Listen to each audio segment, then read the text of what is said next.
안녕하십니까. 척연 한의원 원장 정창훈입니다.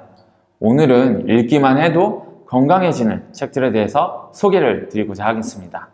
많은 분들이 진료실에서 항상 궁금해 하시는 내용들이 있는데요. 어떻게 하면 건강한 생활 습관을 가질 수가 있을까? 거기에 대해서 한번 알아보도록 하겠습니다. 무엇이 건강한 생활 습관일까요?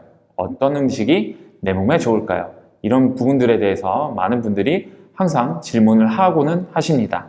많은 분들이 또 자신의 건강 비법을 찾아서 이것저것 시도해 보시는 경우도 많은 것 같아요. 그런데 그런 것들 중 상당수는 효과가 없거나 오히려 몸에 해로울 수도 있다는 것이 알려져 있습니다. 정말 효과적이고 과학적으로 확인된 몸에 좋은 생활 습관 기르기, 저와 같이 한번 알아보도록 하시죠.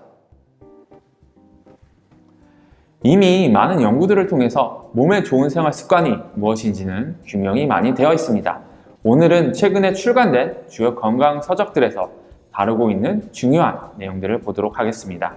요즘에는 상당히 과학적으로 가치가 높은 여러 양서들이 번역되어 나오고 있는데요. 수면에 대해서 우리는 왜 잠을 자야 할까?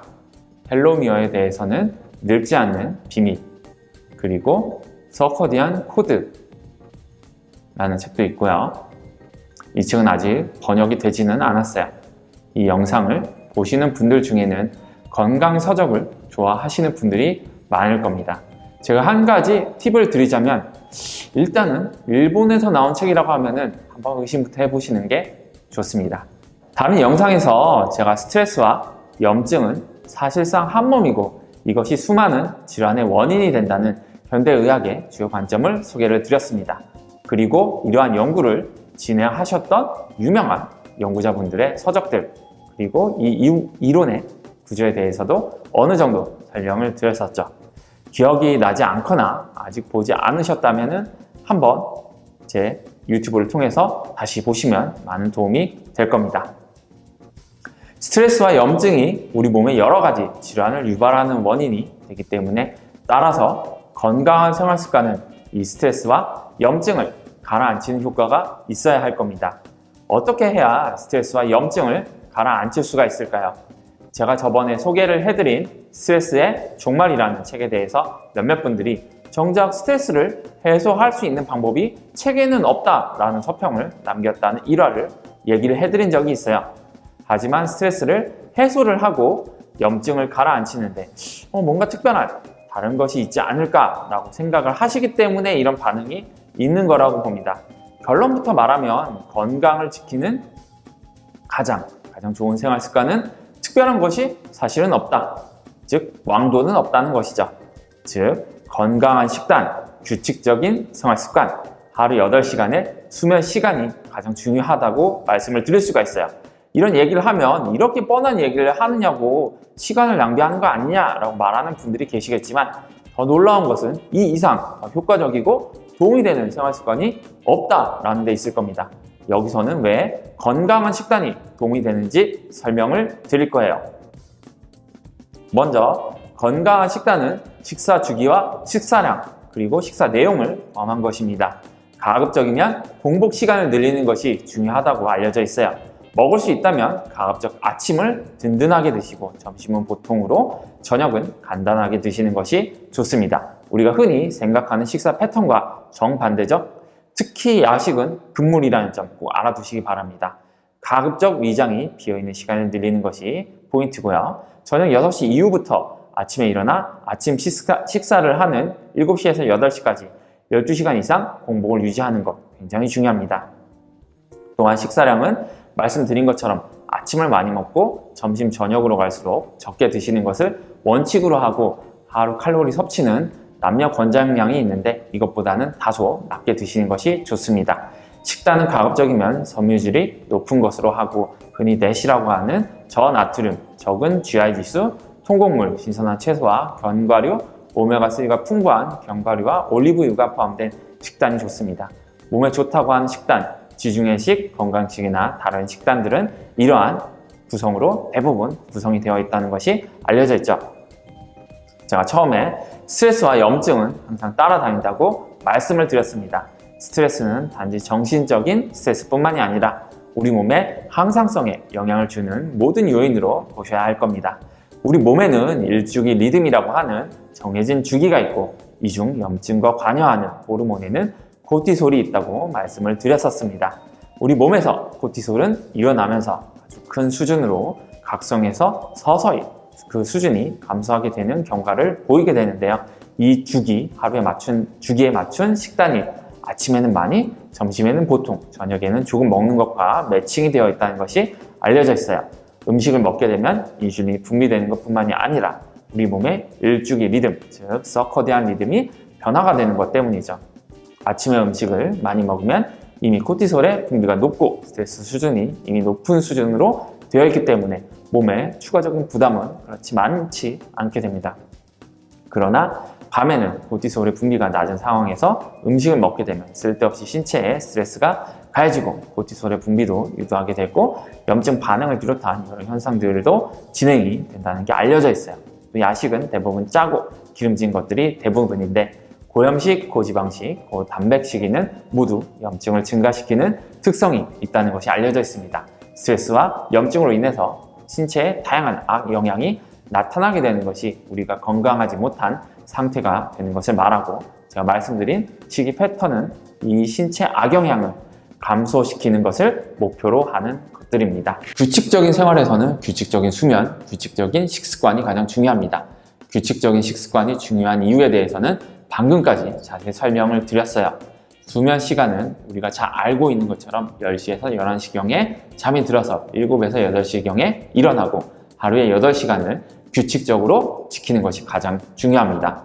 수면 중에는 기억을 정리하는 여러 신경 정신계의 보수 유지 과정이 진행이 되기 때문에 인지 기능, 정신 기능을 최대한으로 발휘하기 위해서는 매일 충분한 수면이 있어야 합니다. 그리고 그 시간은 여러 수면 학자들의 연구에 따르면 하루 8시간이 적절하다고 하죠. 또 수면 중에 우리 몸의 신체 기능은 최소한으로 유지가 되고 염증 반응도 최소 수준으로 저하가 됩니다. 이를 통해서 염증과 관여된 여러 병리적 과정들이 최소화될 수 있는 것들이죠. 즉, 수면은 정신 기능을 도울 뿐더러 염증의 최소화라는 측면에서 매우 중요한 생활 습관이라는 것 반드시 알아두셔야 되겠습니다. 불면증을 가진 분들은 염증과 관여되어 있는 수많은 질환들, 우울증이나 그 외에 신경정신 질환에서 심혈관 질환, 대사질환 뿐만이 아니라 자가면역 질환이나 암과 같은 중증 질환의 위험이 크게 증가한다는 것이 알려져 있어요. 그리고 그 역으로 많은 질환을 가지고 계신 분들이 불면에 동반되어 있는 경우도 많습니다. 이것은 염증 반응의 증가라는 측면에서 설명이 되고 있어요. 그렇기 때문에 충분한 수면을 취하고 수면을 방해할 수 있는 요인들을 제거하는 것이 우리 건강을 지키는데 굉장히 중요하다는 것 알아두시면 좋겠습니다. 수면을 개선하기 위해서 중요한 것들은 우선 식습관 조절이 있는데 이것은 아까 말씀드린 것처럼 저녁은 적게, 야식은 피하는 것이 좋다. 그리고 또 생활습관에서 가급적 해가 진 후 집안 조명은 가급적 어둡게 하는 것이 좋다. 빛은 우리 몸의 일주기에 관여하는 중요한 요인이기 때문에 인공적인 광원은 이러한 하루의 리듬, 해가 뜨고 지는 것에 맞춰서 조절되는 우리 몸의 여러 기능들을 교란을 시킬 수가 있어요. 또 자기 전에는 몸은 가급적 서늘하게 두는 것이 좋습니다. 이것은 아이를 키워보신 분들이 다들 아시는 지혜일 거예요. 아기를 꽁꽁 싸매면 오히려 보채는 경우가 많은데 이것은 수면에서 굉장히 중요한 것이 낮은 체온이고 낮은 체온에서 수면이 유지되는 것과 매우 깊은 관련성이 있습니다. 그리고 식사를 조절한다. 여기에는 카페인을 줄이는 것도 당연히 포함이 되어 있겠죠. 빛이나 기타 유해 요인을 피하는 것, 잘 때는 이불을 너무 두껍게 하지 않고 간단한 옷을 입는 것 같은 여러 가지 요인들이 수면을 유지하는 데 매우 도움이 되고 불면을 개선하는 데에도 효과적입니다. 자기 전에 음주를 하면 잠이 더 잘 온다고 생각하시는 분도 계신데 절대 그렇지가 않습니다. 알코올은 수면을 위해서는 가급적 피해주세요. 수면 시간이 8시간이 될 수 있도록 하는 것 역시 잊어서는 안 되겠죠. 잠이 부족하면 수면 부채가 쌓이고 결국 주말에 몰아서 자게 되는 그런 현상들도 발생을 할 수가 있습니다. 하지만 한 번 생긴 수면 부채는 영영 갚을 수 없다는 것이 학계의 정설이기도 합니다. 즉, 간헐적인 수면 부족이 그 악영향이 지속이 될 수가 있고 여러 질환의 원인, 컨디션 난조의 원인으로 평생 영향을 미칠 수가 있다는 것입니다. 자, 이렇게 식습관과 수면이라는 중요한 생활습관이 스트레스와 염증이라는 현상과 맞물려 있고 건강한 식습관과 수면이 중요하다는 것, 이 영상을 통해서 알게 되었습니다.